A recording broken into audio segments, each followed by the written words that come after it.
guess we're settled here, right?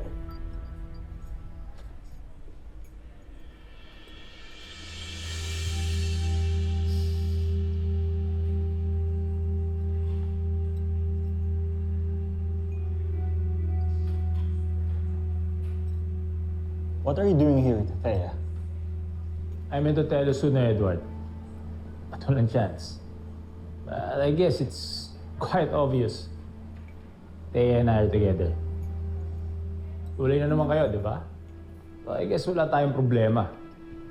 Nako, okay lang yan. Wala naman ang pakialam si Edward. Di ba, Edward? Bilib din ako sa'yo, Thea. Kakahiwalay pa lang natin. Naka-recover ka agad. Oy, nagsiselos ka, no? Nangihinayang ka na ba na pinakawalan mo ko? Bakit naman ako manghihinayang?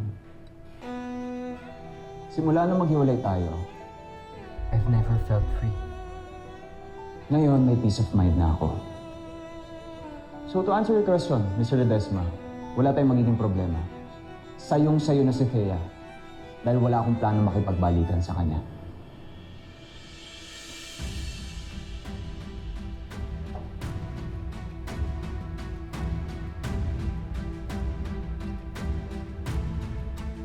Let's go! Let's go!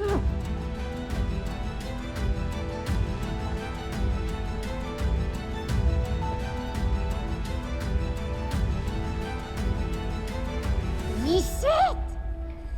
Akala mo kung sino?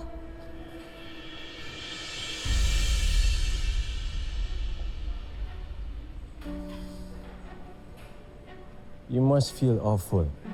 Nag-backfire ang plano mo. Ano bang pinagsasabi mo? Hindi ako magiging successful sa business kung hindi ako magaling magbasa ng tao. Alam kong pinatulan mo ng si Vin, hindi lang para makasurvive, pero para pagselosin si Edward. Hindi ba? Aminin mo na, Thea, umaasa ka pa rin for your husband to ask you back. Kaso, hindi umabra ang plano mo. Mukhang sukang-suka na sa'yo si Edward. Bored ka ba? Kaya pati buhay ko, pinapakailaman mo. Pwede ba? Just mind your own business. Look, Thea. Basura ka lang at wala kang kwenta para kay Edward. Pero para sa akin, may silbi ka. So if you change your mind, and if you want to get even with your husband for taking everything for you, and if you want him to feel the pain that you're feeling right now, give me a call.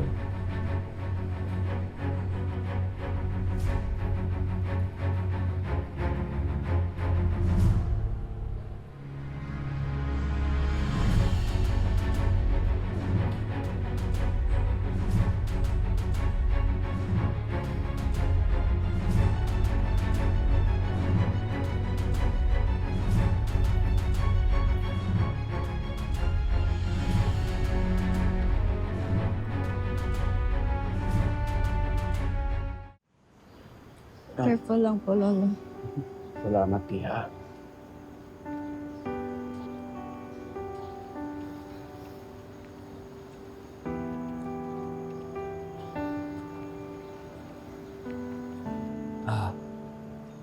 Dad, Jazz, nag-usap na nga pala kami ni Marge.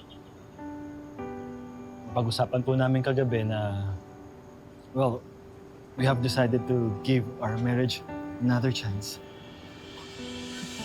Really, Dad? Finally, natupad na rin yung prayers ko. Bukod sa paggagaling ko, that's all I keep asking God. Na sana bumalik na kayo ni Mommy sa dati. One day at a time, anak. Hindi naman to magic na instantly na magiging okay. Gaya ng sinabi ng daddy mo, walang guarantee na magiging madali. But susubukan namin. Alang-alang sa'yo at para sa amin dalawa. Thank you, Mommy. Thank you, Dad. This is the best news ever. Buti pa kayo. Naisalba niya yung marriage niyo. Alam ni Rehina, mukhang malabo na. Sobrang dami na kasi nagawa akong pagkakamali. Hindi na kayang tulahin ang kahit na anong sorry. Dad, huwag po kayong mawala ng pag-asa. Tingnan niyo si Edward. Ang galit niya noon sa'yo, matindi, pero napatawad niya kayo. Dahil nakita niyang sincere kayo. Kung nagawa niyo yun kay Edward, hindi malabong lumambot din ang puso ni Mama para sa inyo.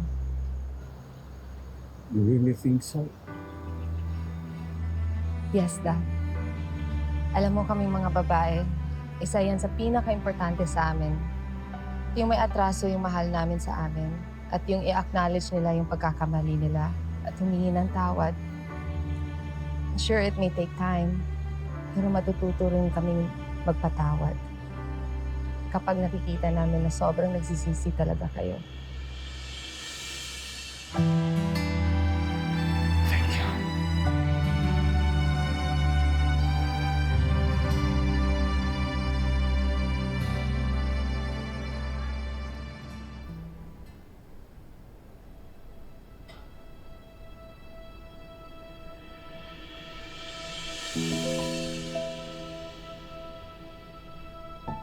Kailangan fill up doon? Sige, sige. Nak, sandali lang ah.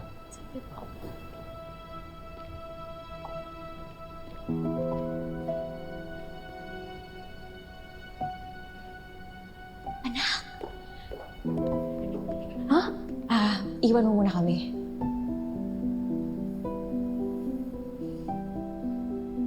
Ginagawa mo dito, Ma. Bawal ka dito. Baka mahuli ka ni Papa. I don't care. Ikaw na lang ang habol ko. Itatakas kita, anak. I have someone new now. Mayaman siya at masusuportahan niya tayo. Pwede niya tayong dalhin sa malayong lugar kung saan hindi tayo mahahanap ng papa mo at ng mga Toy Campo. Hindi na nila tayo pwede mapaghiwalay. Ma, my answer is still no. Ayoko po sumama sa'yo. Hindi po ako sasama sa'yo. Anak, matatanggap ko na tinalikuran nila akong lahat. Pero pati ba naman ikaw i-reject mo ko? Hindi mo na ba ako mahal? Mahal kita, Ma. Mahal na mahal kita. Pero hindi ganito. Gusto ko po na itama mo muna yung mga pagkakamali mo. Gusto ko po na magbago ka, Ma.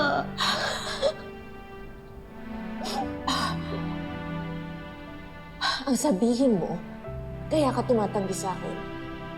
Dahil nilaso na ng papa mo yung isipan mo. Bakit ba? Bakit ba mas gusto mo siya kaysa sa akin? Please stop, Ma. Tama na. No! Your dad is a loser. Wala siyang ambisyon.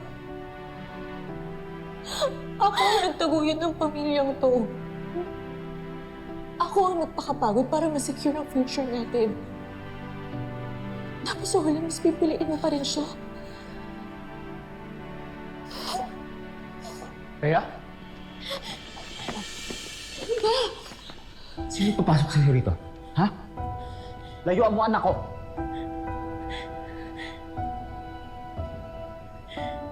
Fine! Sige. Kung ayaw mo na sa akin, Ashley, bahala ka. Magsama kayo ng ama mong Bano at Talunan. Mga wala kayong utang na loob.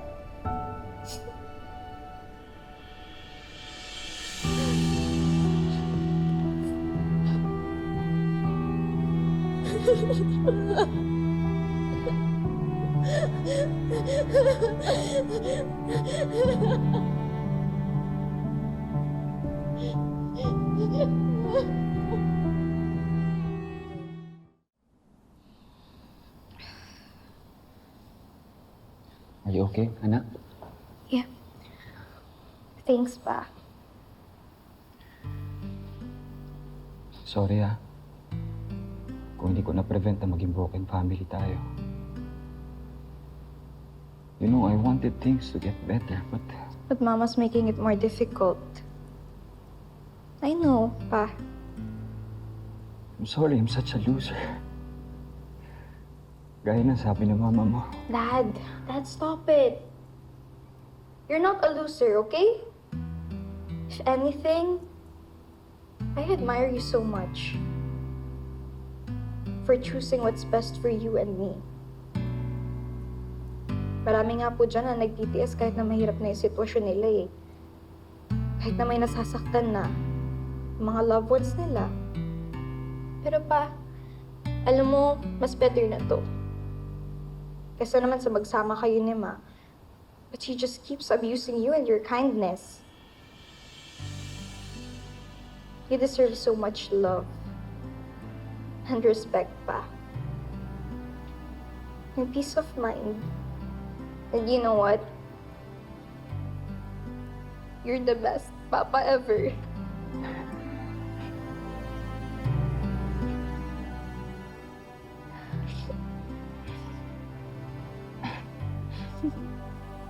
Kailan ka palaging ganito katalino, nak? I guess like father, like daughter.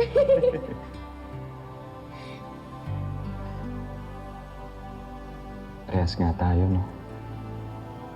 Wala mga nanay natin dito. Pero iba naman po si Lola kay Mama. We know naman po na nagsisisi si Lola sa mga nagawa niyang pagkakamali. Unlike Mama. Pero sana pa, you can also find it in your heart to forgive her. It's one less person you have to worry about.